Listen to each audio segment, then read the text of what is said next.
محترم پوښتنه کړې ده، وایي موږ باید د لمانځه دپاره په پښتو باندې څنګه نیت وکړو؟ محترم اصلا نیت د زړه قصد ته وایي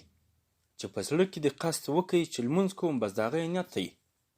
خو بیا هم که دې په پښتو الفاظو باندې نیت کوئ، مثلا د ماپښین لمونځ کوي، بس لمونځ کوم 4 رکعته فرض د ماپښین الله اکبر، لمونځ کوم 4 رکعته فرض د مازدیګر الله اکبر، لمونځ کوم 4 رکعته فرض د ماخوستن الله اکبر، یا لمونځ کوم 4 رکعته سنت الله اکبر، بس دغه یې نیت دی محترمه. هغه نیت چې تا راته ووایي چې تا ماته خپل انا ښوولی دی، هغه خو بیخي اوږد دی، په نه منه سریښونه سره موښلي، بس دغسې ساده نیت صحیح دی. یو محترم پوښتنه کړې ده، وایي که یو څوک سهار مسجد ته راسي او جومات ولاړ وي او دغه شخص سنت هم نه وي کړي،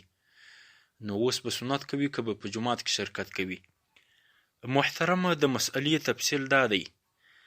ظاهر روایت دا دی که چیرې دغه سړی پر دې باندې بیریږي چې 2 رکعت راڅخه تیریږي،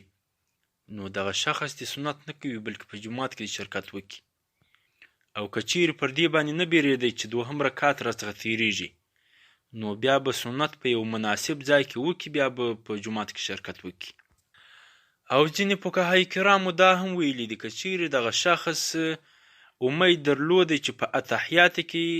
یعنی په ناسته کې د امام سره شرکت کولی سم، لا دې هم سنت په یو مناسب ځای کې وکړي. خو ښه خبره دا ده چې په اول قول باندې عمل وسي چې ظاهر روایت دی، او که څوک په دغه 2 قول باندې عمل وکړي نو هم باید غلط ونه بلل سي. دور المختار على هامش رد المحتار اول ټوک او صفحه 590 همداراز بحر 2 ټوک او صفحه 190